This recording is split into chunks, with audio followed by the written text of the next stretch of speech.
Hey there, welcome back to Jimothy Listens. My name is Jimothy, and today it's been a minute, but we're doing a albums worth listening to, sort of catching up because I missed September. So we're doing 2 months in one, two for the price of one.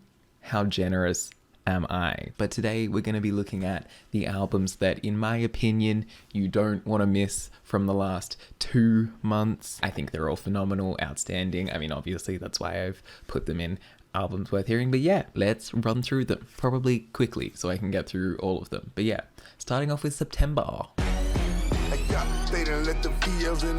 So the first album that we have on our list today is the latest album from Freddie Gibbs, Soul Sold Separately. Freddie Gibbs is just an incredible rapper. He really is the man on this album. He displays so much charisma, so much wit, so much talent. His rapping is effortless. His writing is clever and interesting and compelling. All of the production is done super well, super nicely. There's a nice variety in the beats, and Freddie sounds good over all of them. The features all do their part really well, and I also really like the added concept of the kind of Triple S resort hotel that, through a series of like voicemails and phone messages, just sort of slowly collapses over the course of the album. I think that's really interesting and is used as a nice sort of metaphor for Freddie's mental state and his status in the limelight. I think it works really well, and it's just that nice extra little feature to tie together an incredible rap album. Up next, we have Darklife from Death's Dynamic Shroud.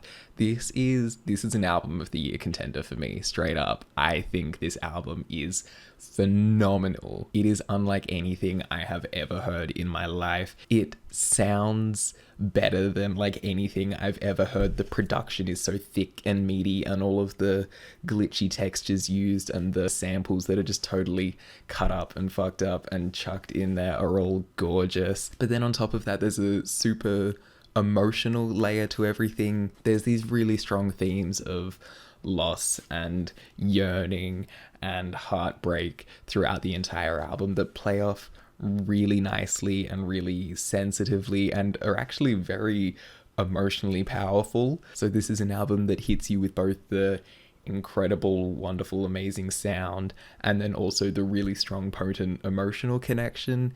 And it's just like, it's the 1-2 punch that just makes this one of my favorite albums, full stop. I think it's amazing.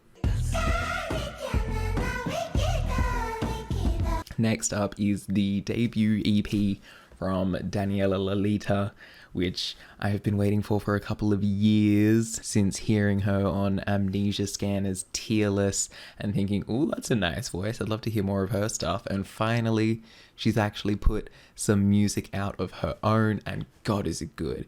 Her voice, delicious. The things that she can do with her voice, incredible. The way it goes from gorgeous, haunting singing and really pretty melodies to commanding yells and screams and like, oh, visceral, guttural. It's delicious. It's thick. It's tasty. I love it.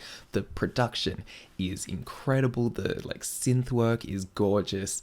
It is so alien and otherworldly and so precious and gentle at the same time, and goes hard as hell when it needs to. This thing is literally 5 songs, but it takes you through a roller coaster of different feels. It's gorgeous. It's amazing. I need more Daniela Lalita in my life. Album soon, please. Another incredible EP, maybe my EP of the year, is the new one from Cryalot, aka Kerrico Benito's Sarah Benito. And this EP is just beautiful. What initially hooked me was the sound of it, the really like rough, glitchy, thick, dense production with all of the electronics and synths, as well as Sarah's gorgeous voice. But what makes this truly a standout EP is the story that's told. Like the name suggests, it uses the myth of Icarus, but as a metaphor, and sort of looking at it from the perspective of, well, why did Icarus decide to, fly up into the sun? And this question sort of gives it a really interesting perspective of just that passion and that desire and the sheer optimism that is then followed by such a distressing fall. Yeah, it hits hard. This EP goes from super high highs to incredibly low lows and sounds absolutely gorgeous the entire time while doing it. I think it's amazing. The debut album from Jockstrap, who I'm going to be seeing live next year, by the way. Let's go. I Love You, Jennifer B, is here and it's delicious. It's everything I wanted it to be. The production is fun and wacky and all over the place in the best way possible.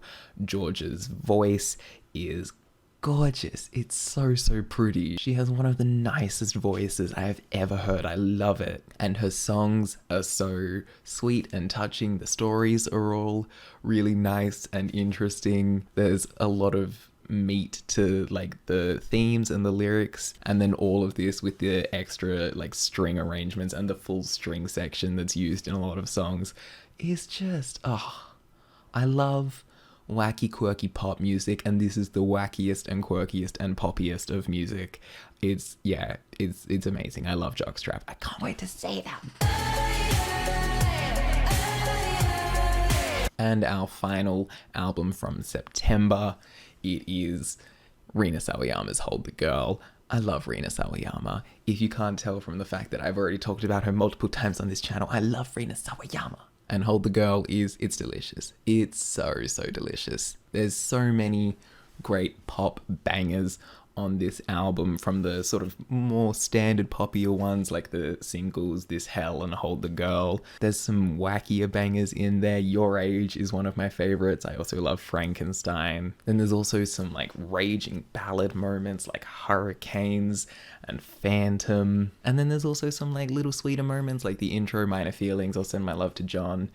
All of it sounds incredible. Rina's voice just continues to get better and better and better somehow. And the central theme of finding that inner child, reconnecting with the inner child and trying to sort of right wrongs from the past and looking into trauma in herself and generational trauma and how it's been passed down into her. It turns this collection of bangers into something that you really sit there and listen to from front to back and go like, yeah, okay, wow, I learned something from this. I learned something about myself. I learned something about humans in general. It's really nice stuff, and I love Rina Sawayama, and she deserves to be the biggest pop girly in the world, you know what I mean. Let's move on to October. Starting off October with an album that kind of surprised me, and that is the new one from Tove. Yes, that is how you say it. I was surprised as you are. Dirt Femme. Now, Tove has made bangers in the past. We all know this, obviously, but I kind of expected this to be just like a good solid pop album. But then as I listened to it, I was like, hang on a second, this is kind of the serve of the century. Every single song on this album slaps so hard. The production is all done super nicely, super tastefully. There's a lot of fun to be had in there, and there's a lot of variety as well. It goes from sexy club dance bangers to huge emotional ballads to a friggin' popcorn interpolation, excuse me. And the songs themselves are all really interesting and compelling. She says a lot more with her lyrics than your sort of average like mainstream pop album. Like there's songs about eating disorders and body dysmorphia and all of that kind of nasty shit. There's Suburbia, which asks the question of like, what if I don't want to live the traditional like suburban fantasy of getting married and having kids, and how that can sort of affect relationship with a partner who might want those things. And then obviously there's also your classic like We Gon' Fuck Tonight bangers, which they're amazing too. This is easily one of the year's best pop albums. It's just so much fun the whole way through, even when it's getting serious. It's incredible. I put my body on display for the world to watch.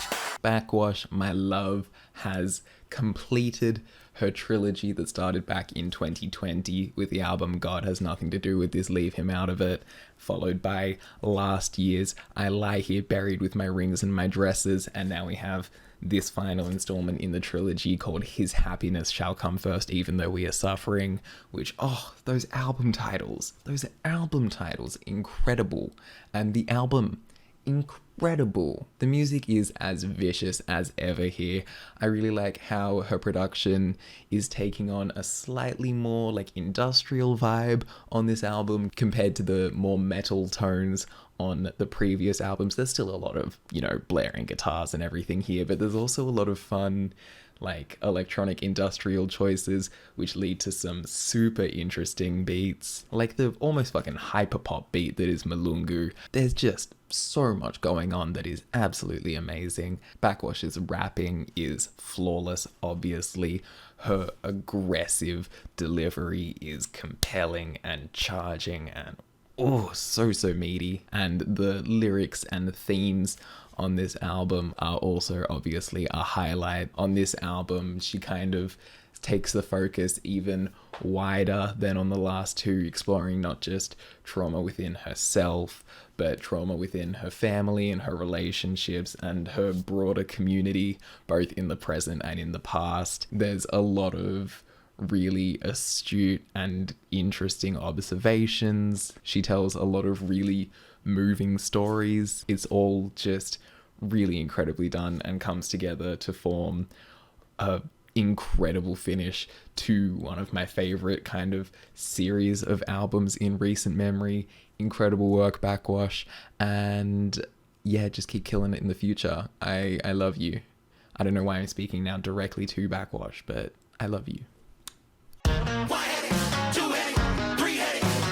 Gene Dawson comes through with his second album, Chaos Now, and I'll be honest, I kind of wasn't expecting to like this album as much as his first album, Pixel Bath, because from the singles, it kind of seemed like while he has like honed his sound a bit more, I thought that might take away from kind of the like interesting, experimental and like just trying new things approach that made Pixel Bath so exciting. But while I think that, yeah, Chaos Now is sort of a bit more honed in, that's actually a really good thing.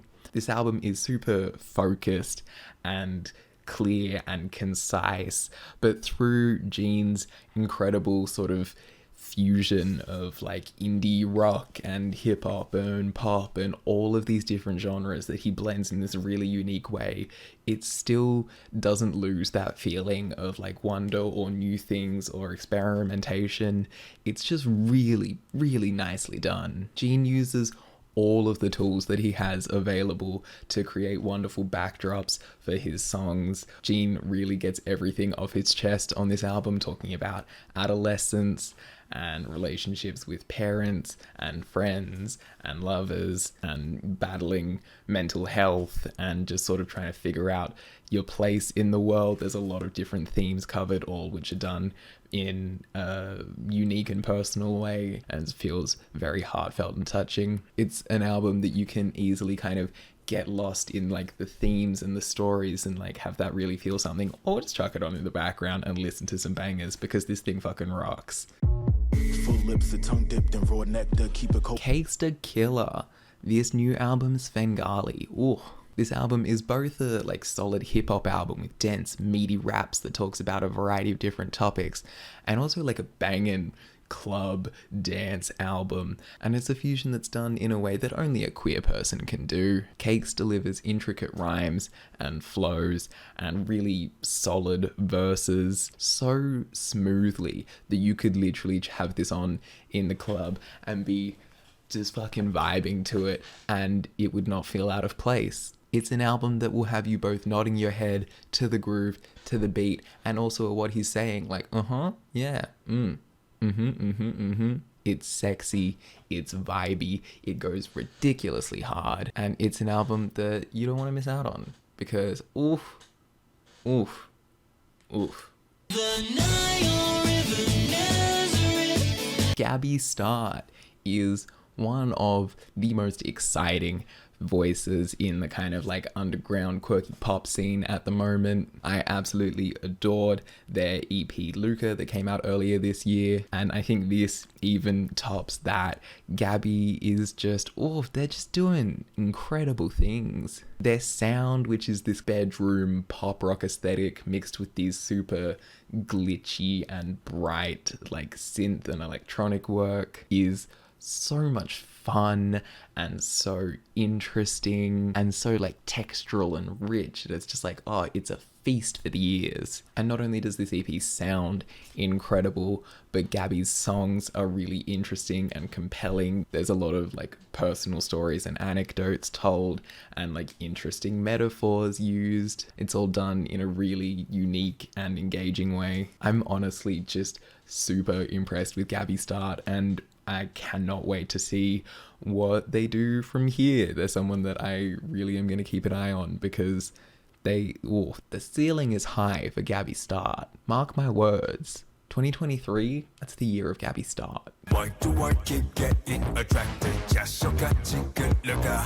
And finally, the last album that we have to talk about, the last album from October that I think should get on your list of shit to listen to. And I'm throwing, one K-pop album in there because I have to. And that, for the first time for me, is a boy group album. Stray Kids, MAXIDENT. Oh, baby. Oh, baby. What an album. Now, I have a reaction video to this album. If you haven't watched that, go do it. It's a fun one. I kind of lose my mind a little bit, but this album, it just, it goes so incredibly hard. Stray Kids are kind of a group that I've been intrigued by for a while. I really like their just big, over-the-top, noisy approach to pop music, but I think a lot of the time they've sort of fallen into the classic boy group trap of being like really serious and what we do, like we're trying to be really cool, which just comes off a bit annoying. But on this album, because the concept is like it's love and it's bright and it's cheerful and it's all love songs, it adds this really nice like bright and fun and kind of cheesy quality to the big, noisy, loud, chaotic songs that just makes it like a goddamn rainbow. It's so much fun. It just absolutely nails the feeling. It is so much fun. It is so enjoyable. And because it sort of doesn't take itself too seriously, it ends up being really fucking cool because of it. It just, it's everything. It's amazing. It's easily the best boy group album I have ever heard. So Stray Kids, yeah.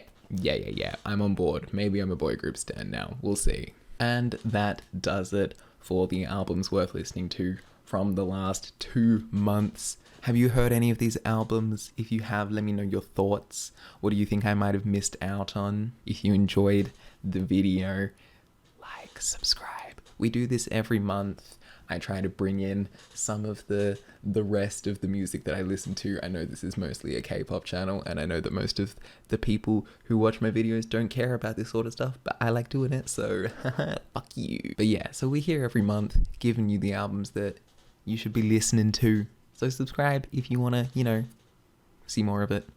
And I will see you next month. Catch ya. Ooh, 2-hand salute.